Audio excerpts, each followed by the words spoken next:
welcome everybody to the YouTube premiere launch of The Red Gloves and Other Stories by Catherine Fisher. Well, you'll be able to see her on the screen as well. There you go. We are so excited that you are here today with us. Please remember this is a YouTube premiere launch, so you can put some questions in the chat box next to us, and we will be here to answer some questions. So, hello, Catherine. So, hi. Just to start off, for brand new readers, could you give us like a quick introduction to yourself and your writing up until now? Oh wow, well I've been writing quite a long time, so that's quite difficult. I've written about 30 novels, young adult and children's fiction, and poetry as well, which is my first love, and I've done about 4 or 5 poetry collections. Short stories are something that I've sort of done throughout my career, and this is a gathering together really of the stories that I like the best. So being your first collection of short stories, how do you find it different from writing your novels? It's very different. With a novel, you know, you've got a long time to sort of contemplate it, to get the action built up. You can spare a lot of time building in the early chapters, the characters, the situation. Whereas with a short story, you have to be there right at the beginning, right in the very first sentence. You have to, and you have very little time. The story is quick, and so you have very little time to sort of develop. So you have to be really on the ball. You have to know, I think, what the story is in a sense before you write it, which is not true with a novel, because with a novel you definitely develop it as you go. So they are different, but I really enjoy writing them. They remind me of poems in a way. They have the same sort of challenge, and the language has to be very precise as it is in a poem as well. So in the collection, it's called The Red Gloves and Other Stories because The Red Gloves is the main, the titular story, yeah. Which actually freaked me out quite a bit. You mix like mystery with fear. Do you enjoy being scared? Do you enjoy reading scary stories yourself? Or do you enjoy scaring others more? Both, in fact, both. I enjoy scaring others. I enjoy putting a twist in the story, which maybe the reader won't see coming. I enjoy, the process of working that in and diverting attention from it. But I do like reading ghost stories and spooky stories, weird fiction. And the ghost story, it is made for the short story. I think the best ghost stories are short stories. A ghost novel is a really difficult proposal because the fear element has to be held over, and once the fear is resolved, then a sense that the tension goes out of the story in a way. So I think for a sort of ghostly, spooky feel, the short story is perfect. Okay. But I have to say that it wasn't intentional that they should be all scary stories, and actually there is one perhaps that isn't. It just turned out that way. That's the way they turned out. So your previous novels have such like an immersive setting, and each story from the collection is really grounded in like its surroundings. How do you get inspiration for the setting, and how do you describe where your characters are? Sometimes the story is obviously going to be set in a certain place. There's no real reason for it, but for instance, the story of The Hare, which is set at Tintern, which is a place I know really well. Highly atmospheric, narrow valley with the Wye running through it, lots of woods, the Abbey. As soon as I started writing that story, I just knew the story had to be set there. Not for any particular reason, but because that was the place where I saw the events happening. Whereas with a story like The Changing Room, which is set in a changing room of a rather dilapidated leisure centre, again, that is a real place that I know and that I visit quite often. And I've been going there for years actually without it registering, until one day when I was in there I just thought that the words "the changing room" just moved in my mind. They moved sideways, they sort of shifted. And so you see the other meaning of the word changing, and I started to think about that. And then instantly I thought, well, yeah, actually I could do something with that, and it could be set in here, because changing rooms are spooky, dank places. They have a certain quality which you could use. Well, the one you described definitely is. It's really like that, I'm afraid. And then you get a story like Nettle, where I wanted to write about the little girl, and I wanted the trains to be part of it. So, I travel on trains a lot. So you see a lot of embankments and bramble-covered places and railways and, you know, sort of railinged off areas, and you just speculate about them, where they go, who lives in them, who hides out in them. So that's a sort of generic place feel. So yeah, each of the stories has a different feeling of place, I think. And some of the places, like the one in Skilty Lightfoot, are completely imaginary and completely unreal. And then similarly, actually this is kind of like a follow-up question. A lot of the stories are based in myth, because you were mentioning Skilty. How do you choose which myths to work with, or is it just that some of them like spoke to you or jumped out at you, and you wanted to kind of do your own version? Yes, it's different each time. With the Skilty Lightfoot story, obviously Skilty is a character mentioned in the Mabinogi, in the list of wonderful characters of King Arthur's court. His name, that list fascinates me. There are umpteen untold stories in that list. There are novels and epics in that list, if you had time. But his name sort of jumped out at me, and I just thought, what can I do with him? And I wanted to put him into an Arthurian story. With The Changing Room, which is also a retelling of Mabinogi story, that came the other way around. The place first, the girl in the changing room meeting the other girl. And up until that point, I hadn't really had any idea that this was going to be a retelling of a myth. I wasn't sure where the story was going quite. I was just playing with it. And then suddenly, again, a sort of gear shift, and I sort of understood what this story was and where I'd come across it before, and how it related to the first branch of the Mabinogi. And it's as though you sort of slide into a template, you click into a template which is already there, which works perfectly, and which has a sort of power of its own, and it sort of magnetizes you and draws you in, and suddenly you are retelling that story in a different way, and you hadn't even expected to do that. I just have to think back to it now. I'm just like, don't ever want to go to a leisure centre ever again.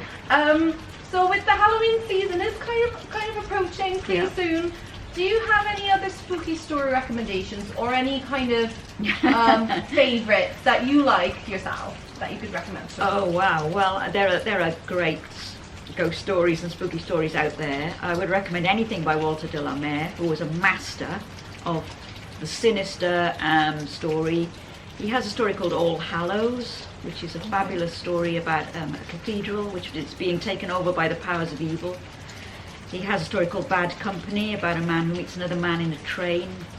Anything by de la Mare is worth reading, because he's just so good at conjuring atmosphere.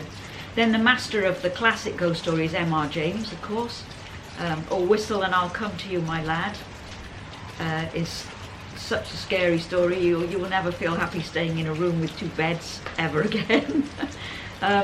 And another one which I really like, though I don't know if I should recommend it to young people because it is really scary, is The Monkey's Paw by W.W. Jacobs, which is a classic story of the three wishes gone wrong, gone horribly wrong. So yeah, I do like scary stories. I don't like them to be sort of bloody or, you know, over the top. I just like the frisson of fear, the sense that you're not quite sure what is going to happen here, which is the essence of the ghost story, that you don't know what is happening and therefore you are afraid. So those are masters. Another great ghost story writer is Edith Wharton, 19th century novelist. She wrote some fabulous stories as well. So it's more like the psychological tension, really, like the anything could happen, rather than the here is something that looks really atrocious and you should be scared now. I agree. For me, the fear is not the knowing. The fear is walking down the corridor, putting your hand on the door handle and opening the door. That is the fearsome moment in any story. The unknown and what is beyond the door, what is in the next room. Yeah. Once you see it, if you do see it, then something is lost. I think. Well, it's because it's real then, isn't it? Yeah. So it's less of a wandering in the mind. Absolutely. Oh, if I turn my head right now, what would be behind me? It's more, you know it then. That's right. And I think the fear of what you don't know is much, much stronger, much more potent. And trying to get that across to the reader is the difference.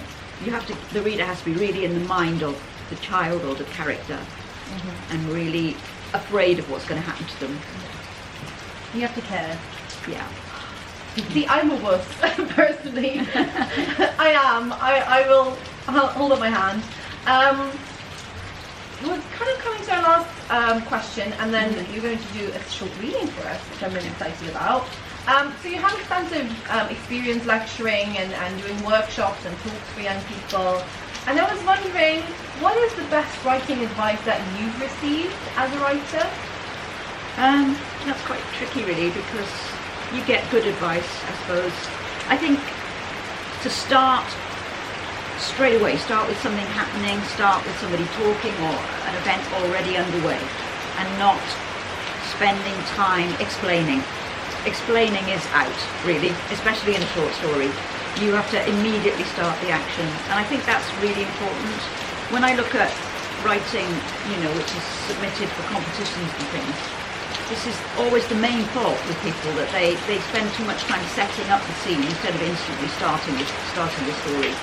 I think the reader is not that interested in the build-up. They will get that, especially a young reader, but what they want to know is what's happening now. So I think if I had to give one piece of advice, that would be it.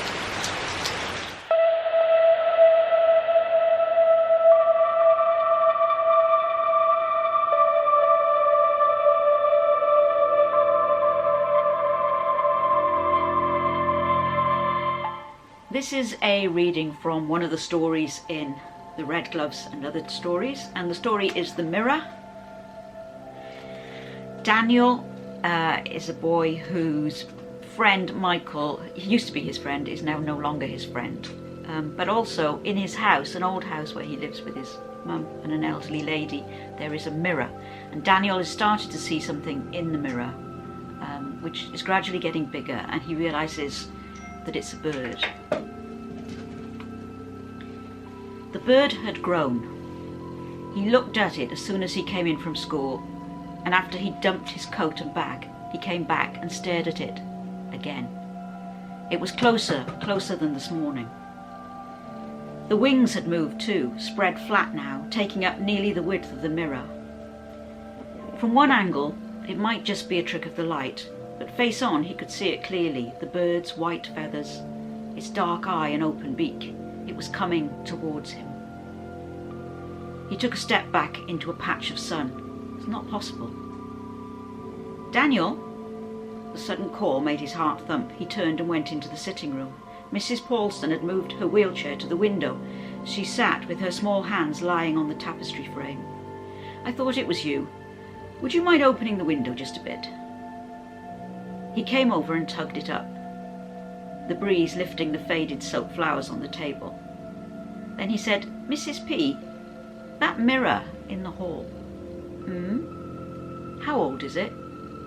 How old? She smiled roguishly. It was a wedding present. That makes it 50 at least. Whatever do you want to know that for? He shrugged.